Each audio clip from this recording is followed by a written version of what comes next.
आज है गुरुवार का दिन और फेस पैक के साथ मैं अपने दिन की शुरुआत कर रही हूँ। Hello guys, welcome back to my new vlog. तो आप लोगों को बता दूं, आज है मेरा व्रत डे।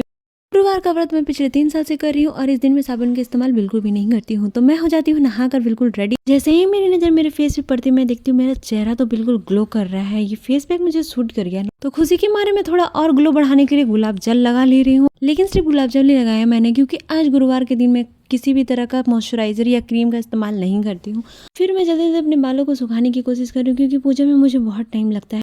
क्योंकि मैं ऑलरेडी हो चुकी हूँ बहुत ज़्यादा लेट। बिना देर के मैं आ जाती हूँ अपने पूजा घर में। यहाँ पे मैंने पूजा के सभी बर्तनों को निकाल लिया है और यहाँ पे मुझे करनी है इसकी धुलाई। धोने के बाद मैं बर्तनों को अच्छे से चमकाने के बाद मैं आ जाती हूँ संस्कारी लड़की बन के अपने पूजा के रूम में। ये सुंदर फूल है भगवान को प्रसन्न करने के लिए। तो यहाँ पे मैंने अपने प्रभु को प्रणाम कर उन्हें स्नान कराने की आज्ञा ली और उसके बाद उन्हें स्नान कराया। स्नान कराने के बाद मैंने उनको मूर्ति को अच्छे से रखा, फिर दूसरी मूर्ति को भी उसी तरह स्नान करवाया और फिर उन्हें भी उनके स्थान पर रखा। सभी चीजों को अच्छी तरह से साफ करके मैंने भगवान का श्रृंगार किया। आप देख सकते हैं मेरे प्रभु कितने सुंदर लग रहे हैं। फिर मैं यहाँ आती हूँ अपनी थाली सजाने के लिए। थाली में मैंने रखा हल्दी, पीला चंदन, पीले पुष्प, तुलसी के पत्ते, जो स्वामी नारायण को अति प्रिय हैं।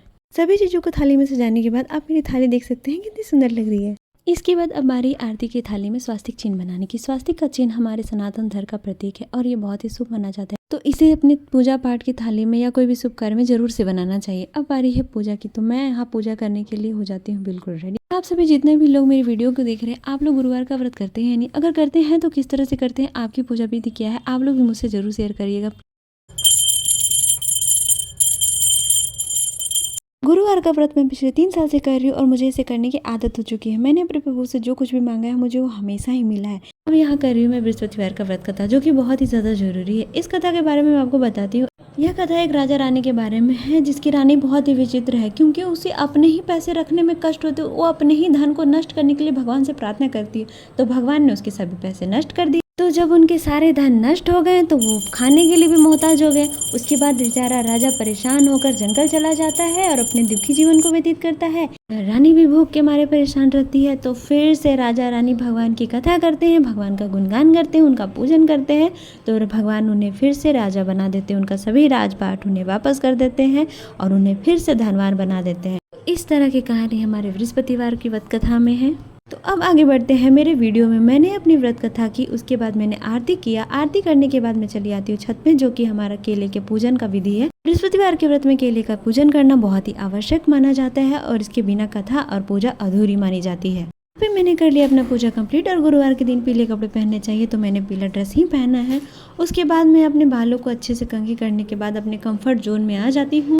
इसके बाद सबसे पहले मैं अपना प्रसाद लेती हूँ, जो मैंने भगवान को अर्पित किया, चना का दाल और गुड़। प्रसाद खाने के बाद मैं आ जाती हूँ अपने किचन में। किचन में मैं यहाँ ढूंढ रही हूँ लाइटर। लाइटर मिलने के बाद मैं उसमें करती हूँ पानी गर्म। पानी गर्म करने के बाद मैं डालती हूँ उसमें हनी। मैं डेली मॉर्निंग में हनी पानी पीती हूँ। ये डिटॉक्स वाटर है और इसमें मैं आज नींबू नहीं मिला रही हूँ।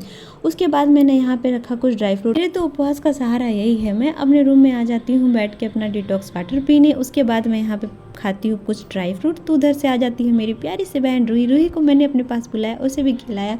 तो रूही के साथ मैं यहाँ ढेर सारी बातें करने लगती हूँ। आज के लिए इतना ही, मिलता है नेक्स्ट ब्लॉग में। आपको मेरा ये ब्लॉग कैसा लगा आप लोग प्लीज़ मुझे कमेंट में ज़रूर बताना। Bye bye.